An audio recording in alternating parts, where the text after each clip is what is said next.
Saudações, alunas e alunos. Aqui o professor Rafael, da disciplina de Ecologia.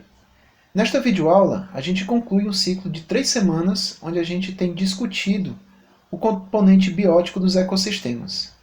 Nesta última semana, nós vamos discutir o quanto os efeitos que a perturbação em uma população se propagam através da estrutura trófica de um ecossistema. Nós vamos perceber que muitas vezes a perturbação sobre uma população se manifesta em populações que sequer estão interagindo. Para iniciar, é importante a gente compreender que o componente biótico de um ecossistema está organizado numa estrutura que nós chamamos de teia trófica ou teias alimentares. Nessa estrutura, você tem uma série de caminhos de relações de consumo alimentar entre as espécies. Então, fundamentalmente, essas teias alimentares ou teias tróficas são uma representação dos elos que conectam populações através de relações de predação. Essas teias alimentares a gente pode compreender como um emaranhado de cadeias alimentares. Uma cadeia alimentar é uma sequência linear, como vocês podem ver aqui, as gramíneas que são consumidas pelos coelhos e dos coelhos que são consumidos aqui pelas serpentes. Então, várias teias alimentares ou cadeias alimentares emaranhadas nessa rede de interações resulta no que nós chamamos de teia alimentar ou teia trófica. Então, a grande questão que nós vamos tratar adiante é como essa rede de interações é responsável pela manutenção do ecossistema e como as perturbações em uma população causam efeitos que se propagam através dessa estrutura. Nós vamos ver isso através de uma série de conceitos importantes que são úteis para a gente compreender como as perturbações influenciam o ecossistema como um todo. Para compreender alguns desses conceitos, vamos estudar aqui um ecossistema bem simples. Nesse ecossistema você tem, inicialmente aqui, uma espécie vegetal que serve de alimento para essa espécie de lagarta. Logo, a espécie vegetal tem um efeito positivo para a lagarta que se alimenta dela, enquanto a lagarta tem um efeito negativo sobre essa espécie. Acima das lagartas você tem uma espécie de ave que vai ter o mesmo tipo de interação se alimentando dessas lagartas. Para deixar as coisas um pouquinho mais interessantes, vamos adicionar nesse ecossistema uma outra espécie vegetal que utiliza os mesmos recursos que a primeira espécie utiliza para viver, mas que, por outro lado, não interage com essa lagarta aqui, porque ela tem defesas. Vocês estão vendo que isso aqui é uma urtiga, que faz com que essas lagartas não sejam capazes de consumir as folhas dessa planta. Então aqui eu queria pedir que vocês participassem lá no fórum, dizendo quais são as 3 interações interespecíficas que estão colocadas aí nessa imagem. Mas indo adiante, para chegar no tipo de conceito, no primeiro conceito que eu quero trazer para vocês, é importante a gente imaginar que essas interações diretas aqui entre as 4 populações não contam toda a história. Porque no momento em que essa espécie de ave aqui reduz a população de lagartas, ela está interagindo positivamente com essa espécie de planta. Porque está aliviando a pressão do controle aqui pela lagarta, fazendo com que essa população possa crescer um pouco mais. Então, esse é um efeito que a ave faz sobre essa planta, mesmo sem interagir diretamente com ela. De forma semelhante, ao favorecer uma espécie que utiliza os mesmos recursos, essa espécie de ave está sendo uma inimiga aqui da urtiga. Então, esse tipo de interação à distância, onde 2 espécies se influenciam sem interagir diretamente, é o que nós chamamos de interações indiretas. Para entender como os efeitos dessas alterações indiretas podem afetar a estrutura biótica de um ecossistema como um todo, imagina que naquele ecossistema inicial foi introduzida artificialmente aqui uma serpente que vai agora ocupar o 4º nível trófico. Então imagine aqui, o primeiro nível trófico tem essas 2 espécies de plantas, que são produtores. O segundo nível trófico tem essas lagartas. O terceiro essa ave e o 4º a serpente. Então, a introdução dessa serpente vai primeiramente causar uma redução do tamanho da população dessa espécie de ave. Possivelmente, num equilíbrio, essa espécie aqui tivesse estabilizada na capacidade de suporte. A redução dessa população vai desencadear um aumento da população de lagartas, que por sua vez leva a uma redução da população dessa planta, e reduzindo essa população, ela vai deixar mais recursos disponíveis para essa outra espécie aumentar a sua população. Então percebam que a introdução do predador de topo alterou completamente a estrutura de abundâncias das populações que compõem esse ecossistema. A esse tipo de efeito a gente chama de cascata trófica. É uma cadeia de reações que são desencadeadas, nesse exemplo aí, pela introdução de um predador de topo, fazendo com que os tamanhos das populações sejam completamente alterados. Para entender a importância dessas cascatas tróficas na manutenção da estabilidade do ecossistema, imaginem agora que naturalmente esse ecossistema possui a serpente como um predador de topo de cadeia alimentar.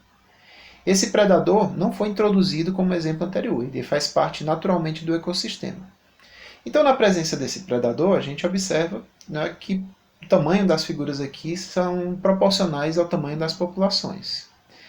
E imaginem que uma perturbação, por exemplo, a caça, provocou a extinção dessa população de serpentes. Seguido essa extinção, o que você vai ter é um aumento da população de aves, que estava sob o controle do predador, e esse aumento é seguido aqui por uma grande redução na população de lagartas. Se a população de lagartas reduz, esse efeito de cascata trófica aqui vai se traduzir em um grande aumento dessa população aqui. Agora considerem que essa população aqui ela é mais eficiente no uso de recursos do que essa espécie, o que significa que ela pode reduzir os recursos que são compartilhados pelas duas espécies, mas que o nível desses recursos que impede o crescimento dessa população aqui ainda é capaz de manter o crescimento dessa população. Sendo eficiente no uso dos recursos, a tendência vai ser que essa população comece a diminuir a partir de um certo ponto, consequentemente indo à extinção. No momento que essa população se extingue, né, essa aqui vai tender a aumentar, mas como essa população tinha sido muito reduzida pelo tamanho dessa ave, ela fica muito sujeita à extinção por fatores aleatórios.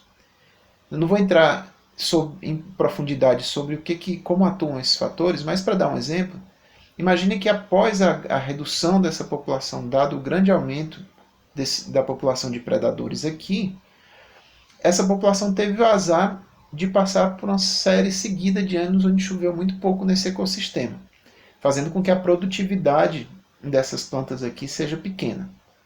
O que significa que essas lagartas vão ter menos alimento disponível e possivelmente podem diminuir até chegar a um limite mínimo de extinção. Lembre-se, né, que na webconferência passada a gente discutiu essa questão do tamanho mínimo viável de uma população. Então, uma redução drástica aumenta muito o risco de extinção aleatória de uma população. Então, nesse caso, a gente perderia essa população por conta desses fatores ao acaso.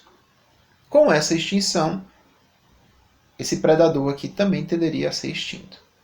Então percebam que a extinção do predador de topo nesse ecossistema aqui desencadeou uma cascata de eventos que fez com que o ecossistema ficasse apenas com uma espécie. Então, desse exemplo, nós podemos perceber que a serpente, ocupando a posição de predador de topo de cadeia alimentar, tem uma importância desproporcional para a manutenção da diversidade de um ecossistema. Então, na presença da serpente, você tem um ecossistema com 5 espécies. Quando você extingue,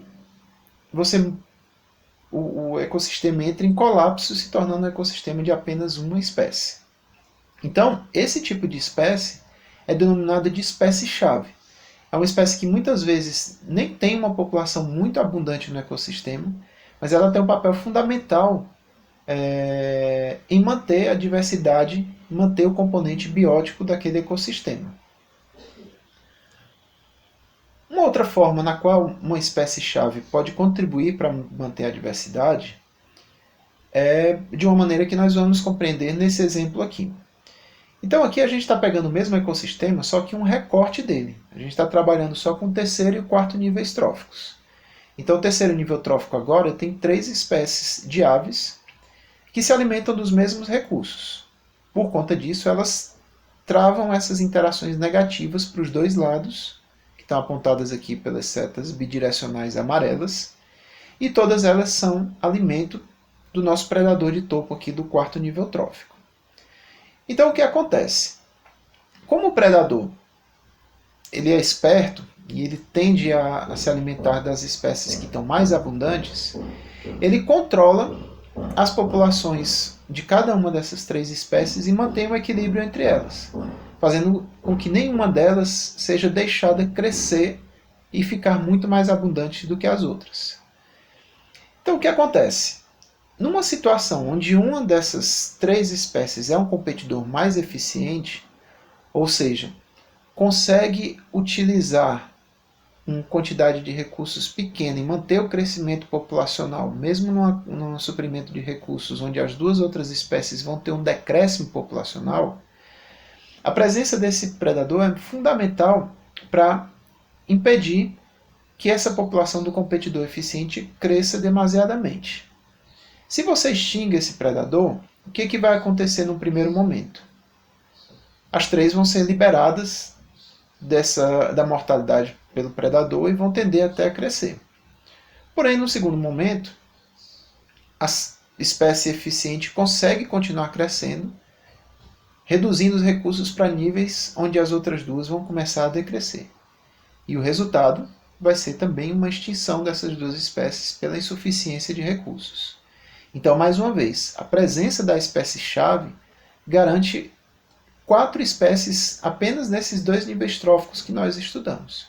Se você tira o predador, você não perde só ele, mas você perde outras 2 espécies. Então você vai para uma situação de 4 espécies para apenas 1. Essa é uma outra forma na qual uma espécie-chave consegue manter desproporcionalmente a diversidade e a estrutura biótica de um ecossistema. Esses exemplos que nós estudamos são exemplos de ecossistemas onde há um controle top-down. O que é um controle top-down? É um ecossistema onde a abundância de todas as populações é mantida num determinado nível pela ação dos seus predadores. Então, o quanto tem de cada espécie no ecossistema é muito influenciada pela atividade dos predadores. Porém, isso não é a única situação. É possível que, por uma série de motivos, que a gente não é o objetivo desse curso detalhar, os predadores não sejam capazes de controlar o tamanho da população de suas presas. Nessa situação, o que acontece? Mesmo os predadores introduzindo mortalidade na população de presas, as populações de presas ainda conseguem continuar crescendo, fazendo com que o tamanho dessas populações comece a crescer até um nível onde a competição intraespecífica vai ficar muito intensa. Ou seja, vai começar a ter uma escassez de recursos. E nós já vimos em uma aula passada que nessas circunstâncias a população tende a reduzir o seu crescimento, controlado pela competição intraespecífica, fazendo com que a população estabilize o seu crescimento na capacidade de suporte. Então, esse tipo de controle nós chamamos de controle bottom-up. Então, vamos ver o que acontece no mesmo ecossistema que nós estudamos anteriormente, se houver um forte controle bottom-up. Então, no mesmo ecossistema, se a gente extingue o predador de topo, o que vai acontecer é que os outros níveis tróficos não vão sofrer grandes mudanças. Por quê? A população de aves está controlada aqui pela competição intraespecífica, que faz com que ela esteja mais ou menos estável na capacidade de suporte, e isso é dado pela taxa de renovação de lagartas, que permite aí essa população alcançar um máximo, que é controlado pela competição intra. Da mesma forma, as lagartas estão estabilizadas num tamanho aqui que é dado pela taxa de renovação das plantas. E as plantas estão estabilizadas aqui no máximo que é dado pela taxa de renovação dos recursos abióticos que ela utiliza. Então, esses 2 tipos de controle podem ocorrer nos ecossistemas e eles vão ter consequências bem diferentes sobre a estrutura biótica de um ecossistema. Compreendendo a importância dos efeitos indiretos, a gente pode fechar aqui uma grande síntese dessas 3 últimas semanas sobre o que nós aprendemos sobre o funcionamento do componente biótico dos ecossistemas. Então a primeira lição que a gente teve é que a competição intraespecífica regula o tamanho das populações de um ecossistema. Então é um mecanismo intrínseco de cada população, fazendo com que nenhuma população cresça exageradamente em relação às outras. Por outro lado, as interações têm uma série de efeitos sobre as populações e sobre a organização do ecossistema. Então essas interações interespecíficas podem ter um papel regulatório, no caso a predação, fazendo com que populações de predadores e presas se autorregulem, e também podem contribuir para a eliminação, através de competição, ou adição, através do mutualismo, de espécies a um ecossistema. E por fim, a organização da comunidade na forma de teia trófica faz com que haja uma rede complexa de cadeias regulatórias. E isso faz com que perturbações se propaguem pelo componente biótico dos ecossistemas, causando muitas vezes efeitos inesperados. Então, essas conclusões também nos fazem retomar uma discussão que nós trouxemos quando a gente estava discutindo o efeito dos fatores abióticos sobre a abundância e a distribuição de espécies de animais e plantas. Nesse tópico a gente viu que para que espécies ocorram em um mesmo ecossistema é importante que não haja barreiras impedindo que essas espécies cheguem lá, mas além disso, uma vez que elas cheguem lá, o ambiente precisa contemplar o nicho ecológico das espécies. Do contrário, essas espécies não vão conseguir sobreviver e manter uma população nesse ecossistema. O que nós vimos nas últimas semanas adiciona um outro fator de restrição à quantidade de espécies que pode ocorrer no ecossistema, que é a compatibilidade de interações interespecíficas. Então, por exemplo, se essa espécie de abelha tem muita especificidade com essa espécie de flor, só ela poliniza a flor e vice-versa, pouco importa que o solo e o clima sejam adequados para essa espécie de planta que existir nesse ecossistema. Se a abelha não estiver presente, ela não vai conseguir se reproduzir e logo não vai conseguir manter uma população autossustentável ao longo do tempo. Então significa que a ausência desse mutualismo vai impedir a presença da população aqui dessa flor branca no ecossistema. Então hoje a gente percebe amplamente que as espécies que compõem um ecossistema só compõem esse ecossistema por conta de conseguirem chegar lá, de encontrarem um ambiente que contempla o seu nicho ecológico e de encontrarem lá interações interespecíficas compatíveis com a sua existência. Então aqui a gente encerra, né, uma grande jornada sobre os estudos de populações e comunidades no contexto de entender o componente biótico dos ecossistemas. No roteiro de estudos dessa semana, vocês vão fazer um estudo de caso mais aprofundado sobre a importância das cascatas tróficas na integridade dos ecossistemas e também no fornecimento de serviços ambientais para esses ecossistemas. Então, leiam com atenção o roteiro de estudos, tragam suas dúvidas para o fórum e nos encontramos na próxima webconferência.